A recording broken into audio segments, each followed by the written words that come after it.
अल्हम्दुलिल्लाह अल्हम्दुलिल्लाहिल अलील अल्लाह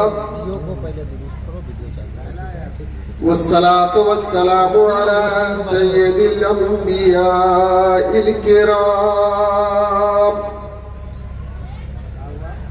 व अला आलिहि व अस्हाबिहिल्लज़ीना हुम फाज़ू बिद्दीनित ताम अम्मा बाद फ़अऊज़ु बिल्लाहि मिनश शैतानिर रजीम बिस्मिल्लाहिर रहमानिर रहीम मा अताकुमुर रसूल फ़ख़ुज़ूहु व मा नहाकुम अन्हु फ़ंतहू सदक़ल्लाहुल अज़ीम व सदक़ रसूलुहुन नबियुल अमीनुल करीम व नहनु अला ज़ालिका लमिनश शाहिदीन वश्शाकिरीन वल्हम्दुलिल्लाहि रब्बिल आलमीन। बारगाहे रिसालत माब सल्लल्लाहु अलैहि वसल्लम में दरूद पाक की नजरें पेश करें। अल्लाहुम्मा सल्ली अला सय्यिदिना मौलाना मुहम्मदिन मादिनिल जूद वल करम व अला आलिहिल किराम बारिक वसल्लिम सलातम व सलामुन अलैका या रसूल अल्लाह। अल्लाह की सरताबा कदम शान है ये, इंसान ही इंसान वो इंसान है ये। कुरान तो ईमान बताता है इन्हें, ईमान ये कहता है मेरी जान है ये। हजरात, बड़ी मसरत और शादमानी की बात है कि आप आज उर्से बराहीमी के हवाले से सरकारे सुरकाही की बारगाह में हाजिरी की सादतें हासिल कर रहे हैं।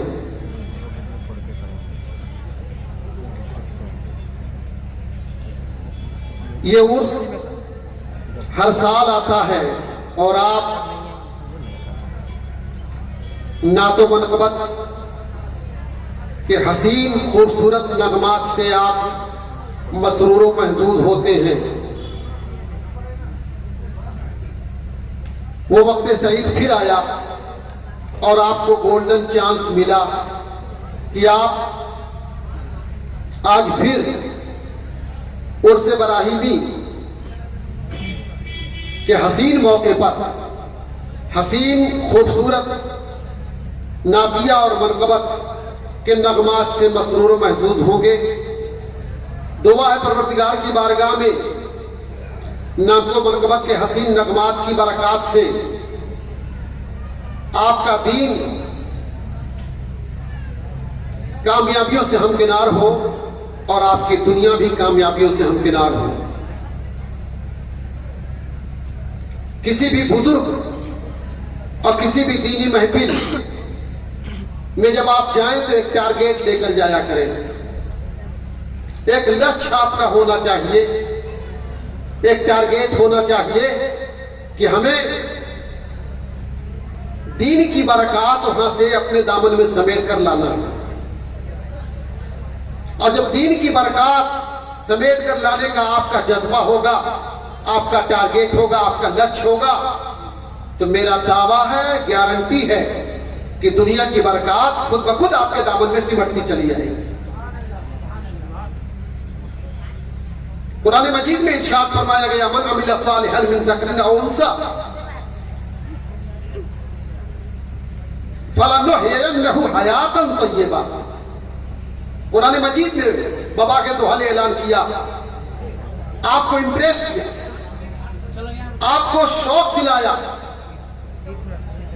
मैं कहूंगा बल्कि शौक नहीं, कुरान मजीद जमानत ले रहा है, जमानत गारंटी ले रहा है कुरान मजीद। और यह गारंटी कुरान मजीद जो ले रहा है आपके परवरदिगार की जानिब से यह गारंटी है। वो गारंटी दे रहा है आपको परवरदिगार जिसने लफ्ज़ कुन से सारी कायनात को पैदा किया। बेहकीकत कदरे आप पर आप जैसा खूबसूरत ढांचा तैयार किया। उस परवरदिगार का वादा है, उस परवरदिगार की गारंटी है, मन अमिला सालिहन मिन ज़करिन औ उन्सा फलनुहयिन्नहु हयातन तय्यबा। दौरे हाजिर के नौजवान, मैं आपसे बिलखुसूस मुखातिब हूं। आप बहकते बहुत ज्यादा हो इधर से उधर, मादी चीजों के सामने, मादी चीजों के पीछे बहुत तेजी से दौड़ते हो। आप डेवलपमेंट के लिए बहुत ज्यादा संघर्ष करते हो, जिद्दोजहद करते हो कि हम दुनिया के प्लेटफॉर्म पर अपर क्लास का एक मिशन बनकर के तैयार हो जाएं। मेरे अजीज, अगर वाकई आपको अपर क्लास का इंसान बनना है, हाई लेवल का आपको बिजनेसमैन बनना है, हाई लेवल का आपको राजनीतिक बनना है, हाई लेवल की आपको कामयाबी हासिल करना है, तो बहुत दूर मत जाओ। आपके हर हर घर में, बल्कि हर हर कमरे में कुरान मजीद का वो कीमियाई नुस्खा आपके पास है। उसी कुरान मजीद की आयत की तिलावत मैंने की, मन अमिला सालिहन मिन ज़करिन औ उन्सा फलनुहयिन्नहु हयातन तय्यबा। आपका परवरदिगार हकमुल हाकिमीन, दुनिया का पालनहार, दुनिया का सारा निजाम चलाने वाला, दुनिया के सारे निजाम को चलाने वाली ताकत ऐलान कर रही है कि तुम कामयाबी चाहते हो, तुम खुशगवार जिंदगी चाहते हो, तुम डिप्रेशन मुक्त, टेंशन मुक्त जिंदगी गुजारना चाहते हो, तो आओ, बहुत लंबा काम तुमको नहीं करना है। अमले स्वालेह को अपने सीने से लगा लो, अमले स्वालेह को, नेक काम को अपने सीने से लगा लो। हम तुमको जरूर जरूर खुशगवार जिंदगी दे देंगे, हम तुमको खुशगवार जिंदगी जरूर जरूर दे देंगे। अरबी जबान का स्टूडेंट जानता होगा, यहां लाम ताकीद नून ताकीद दोनों लगा हुआ। इसकी जरूरत नहीं थी, मेरा परवरदिगार नॉर्मल वादा कर ले। परवरदिगार का नॉर्मल वादा भी अगर है तो हम उसको बहुत हाई लेवल का वादा मानते हैं, लेकिन परवरदिगार आप जैसे लोगों को जो हमेशा ला इलाहा इल्लल्लाह के चक्कर में पड़े रहते हैं, दबदबा, पता नहीं होगा कि नहीं होगा, पता नहीं ये होगा कि नहीं होगा, हर दम डिप्रेशन का शिकार, गाड़ी मिलेगी कि नहीं मिलेगी, बीमारी ठीक होगी कि नहीं ठीक होगी, इंजेक्शन लूं कहीं परेशानी ना हो जाए, हर वक्त दबदबा का शिकार। कोई बिजनेस कर रहे हैं, यार रिस्की है, पता नहीं लाश होगा कि फायदा होगा, नुकसान होगा कि नफा होगा, हर जगह दबदबा। तो आप ही जैसे दबदबा और शको शुबहे की जिंदगी गुजारने वालों को परवरदिगार मुखातब करके कह रहा है, दबदबे में मत पड़े रहो, हम जरूर जरूर तुमको खुशगवार जिंदगी दे के रहेंगे, हम तुमको जरूर जरूर खुशगवार जिंदगी दे के रहेंगे। फलनुहयिन्नहु हयातन तय्यबा, हम तुमको जरूर जरूर खुशगवार जिंदगी दे के रहेंगे। मेरे अजीज, सरकार सुरगाही की बारगाह में हर साल 2 उर्स हुआ करता है। एक तो सरकार का खुद उर्स होता है और एक सरकार के चहीते लाडले हजरत अल्लामा मौलाना मोहम्मद इब्राहिम अलैहि रहमतो रिदवान का उर्स होता है। इन दोनों उर्सों के जरिए से आपको हर साल यही मैसेज दिया जाता है जो बदर आलम आपके सामने बोल रहा है, यही मैसेज, इससे दाएं बाएं कुछ नहीं। हमारे यार 10 घंटे की तकरीर हो, 50 मौलाना तकरीर करें, क्या होगा, क्या कहेंगे? यही तो कहेंगे अमले स्वालेह करो, नेक काम करो, और क्या कहेंगे? अपराध मुक्त जिंदगी गुजारो, जराइम से दूर हो जाओ, अपराध से दूर हो जाओ, यही तो कहते हैं। और कौन मौलाना, दूसरा कोई मौलाना और इसके अलावा क्या कहेगा? यही तो कहेगा कि नेक काम करो। चाहे हमारा उर्स हो, चाहे आपका उर्स हो, चाहे बरेली शरीफ का उर्स हो, चाहे बगदाद शरीफ का उर्स हो, दुनिया में कहीं का भी उर्स हो, मजहब इस्लाम के हवाले से जितने भी आरास होते हैं, सारे उर्सों में यही पैगाम दिया जाता है जनता को, यही पैगाम दिया जाता है भारत और पूरी दुनिया के लोगों को यही पैगाम दिया जाता है कि नेक काम करो भाई। नेक काम क्या है? नेक काम करो, बुराइयों से दूर रहो। नेक काम करो, बुराइयों से दूर, बस दो, नेक काम करो, बुराइयों से दूर रहो। ये बुराइयों से दूर रहने का ये ऐसा फार्मूला है इस्लाम का कि अगर हमारी गवर्नमेंटें इस फार्मूले को समझ लें और इस फार्मूले पर लोगों को अमल दरामद करने की कोशिश कर दें तो समझता हूं मैं पूरा भारत शांति का गहवारा बन जाएगा। जो आज पुलिस फोर्स, सिपाही, शासन प्रशासन लगा हुआ है जराइम को रोकने के लिए, मजहब इस्लाम अपने मानने वालों को नहीं बल्कि पूरी दुनिया के लोगों को यह पैगाम देता है कि अगर तुमको इंसानियत की जिंदगी गुजारना है, सच्चा इंसान रह करके अगर तुम्हें जिंदगी गुजारना है तो नेक काम करो, बुराइयों से अपने आप को दूर कर लो। नेक काम कर लो, अपने आप को बुराइयों से दूर कर लो। यही हमारा और पूरी दुनिया के मुसलमानों का यही पैगाम है। चाहे भारत का मुसलमान हो, चाहे भारत के बाहर का मुसलमान हो, अगर सच्चा पक्का मुसलमान है यही पैगाम देगा कि नेकियां करो और बुराइयों से आजादी हासिल कर लो, बुराइयों से अपने आप को दूर कर लो, पावर ब्रेक लगा लो, बुराइयों से पावर ब्रेक लगा लो। यही इस्लाम का सबसे बड़ा फार्मूला है, यही इस्लाम का पैगाम है। इसके अलावा और कोई पैगाम नहीं है। उसी को मैंने कहा कि कुरान मजीद ने कहा मन अमिला सालिहन मिन ज़करिन औ उन्सा, तुम में का कोई भी हो XYZ A to Z नेक काम करे और बुराइयों से दूर रहे, हम उसको खुशगवार जिंदगी दे देंगे।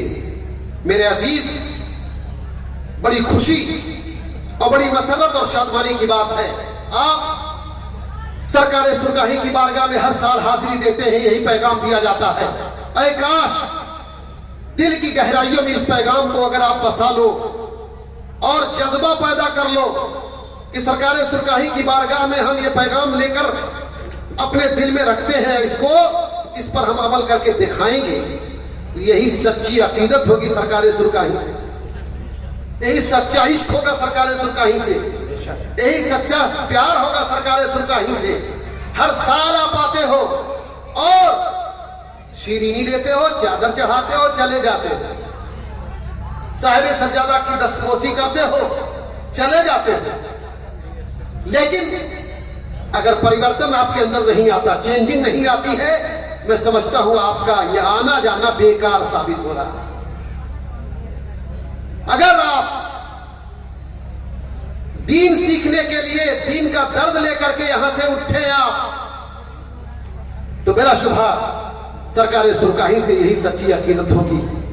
सरकार सुरगाही तो आरिफ बिल्लाह और वली अल्लाह शख्सियत का नाम है। हजरत सैयदना शाह तेगरी अलैहि रहमत व रिज़वान उस्ताद बाबरकात का नाम है कि आप लेटे हुए हैं सुरगाही शरीफ में, लेकिन कुछ हाल ऐसा है, कहां खोले हैं गेसू यार ने, खुशबू कहां तक है, कहां खोले हैं गेसू यार ने, खुशबू कहां तक है। मैंने अल्हम्दुलिल्लाह भारत के अक्सर सूबों का दौरा किया, जहां जहां गया हूं मैंने अगर कोशिश कर ली कि सरकार सुरगाही का कोई दीवाना मिल जाए तो जरूर कोई तेगी मिल जाया करता है। सुभान अल्लाह। और ऐसे लोग मिल जाते हैं जो कभी दरबार में आए भी नहीं है।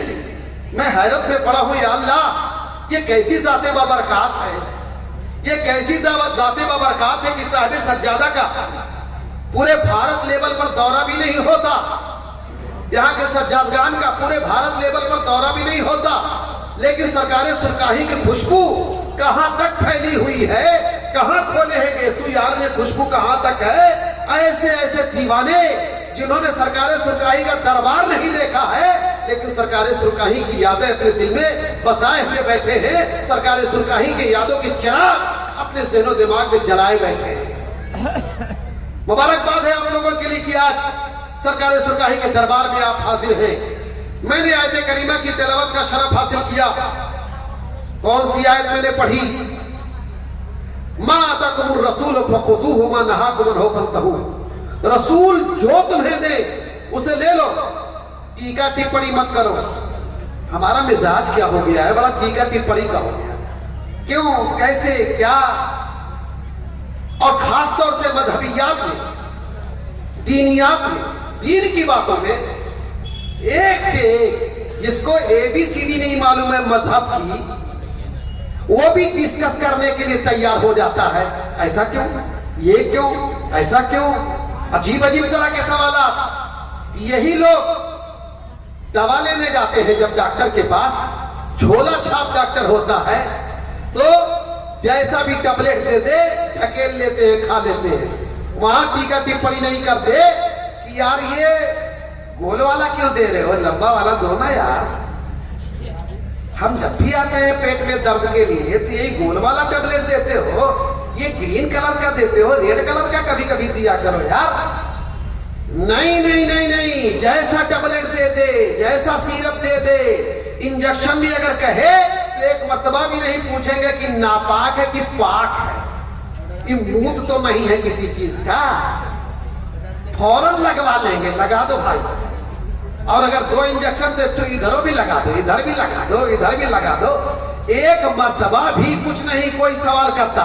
लेकिन मजहब के मामले में हर आयरे गहरे अल्लाह अकबर 3 तलाक दी जाती है तो कैसे कहीं पड़ जाती है? तलाक मर्द दे देता है, औरत पे कैसे पड़ जाती है? एक साहब ने ऐसे कहा कि देता वो है, उस पर कैसे पड़ जाती है? मैं क्या बताऊं, अभी मैं भयानक गाली देना शुरू करूंगा तो पता चल जाएगा। अभी फौरन दिमाग ठिकाने लग जाएगा कि तलाक कैसे पड़ती है। अभी डेंजर गाली दे दूं तो पता चल जाएगा कि तलाक कैसे पड़ती है। और तो और, दीवार क्या गिरी मेरे ऊंचे मकान की, दीवार क्या गिरी मेरे ऊंचे मकान की, लोगों ने आने जाने के रास्ते बना दिए। ये मोदी और जोगी अमित शाह ये पूछ रहे हैं कि मजहब इस्लाम में हमारी माताओं और बहनों को तलाक दे दी जाती है, कैसे पड़ जाती है? मैंने कहा मोदी जी आपको पता नहीं है, जैसे रात के सन्नाटे में 12 बजे आपने कहा था कि ये 500 का नोट कल से बंद, कल से बंद। क्या किया था आपने? फाड़ा था क्या? फाड़ा नहीं, आपके मुंह से निकला पूरे भारत में जहां जहां 500 का नोट था सब रद्दी का कागज बन के रह गया, सब रद्दी का कागज होकर रह गया। तो आपको तो इस तरीके के क्वेश्चन नहीं करना चाहिए। आप तो बड़े विद्वान हैं, भारत जैसे महान देश के प्रधानमंत्री हैं, और इस तरीके के क्वेश्चन सिर्फ वोट का पोलराइजेशन करने के लिए आप इस तरीके की बातें करते हैं, ये आप जैसे महान व्यक्ति के लिए उचित नहीं मालूम होता है। जरा साधारण बात क्या कीजिए मेरे अजीज। ये रास्ता किसने दिया? हमारे अप टू डेट लोगों ने दिया, हमारे अप टू डेट जिन्होंने ABCD पढ़ ली। मैं 27 साल से पढ़ा रहा हूं, 25 साल से पढ़ा रहा हूं, 30 साल से पढ़ा रहा हूं, फतवा देता हूं अल्हम्दुलिल्लाह। पूरे भारत में दौड़ दौड़ करके इस्लाम की तबलीग करता हूं। आज तक मैंने किसी डॉक्टर के यहां जाकर के ये नहीं कहा कि आप लोग ऑपरेट करते हैं तो इधर के बजाय इधर ऑपरेट किया कीजिए, बहुत दिन से इधर ही कर रहे हैं आप लोग। क्यों? मेडिकल कॉलेज का मैंने ABCD नहीं पढ़ा, मेडिकल कॉलेज का चेहरा नहीं देखा। मैं ऐसी कहना चाहता हूं कि वकला को, इन जजेस को और ये इंजीनियर्स को कि आप लोग अजीब अजीब तरह के सवाल मुफ्तियाने किराम से करते हैं कि मुफ्ती साहब ऐसा क्यों हो गया, ऐसा क्यों हो गया, वैसा क्यों हो गया। ऐसा नहीं होना चाहिए मुफ्ती साहब, ऐसा नहीं होना चाहिए। अरे मैं कहता हूं कि जब तुमने मदरसे की ABCD नहीं पढ़ी, मजहब की ABCD तुम्हें पता नहीं, मदरसे के गेट का चेहरा नहीं देखा तुमने, और आगे सवाल करने के लिए ऐसा क्यों, ऐसा क्यों। जैसे हम मेडिकल कॉलेज के लोगों के सामने समर्पण करते हैं, ऐसी मजहबियात में, दीनियात में आलिम के यहाँ आप भी समर्पण कर दिया करो।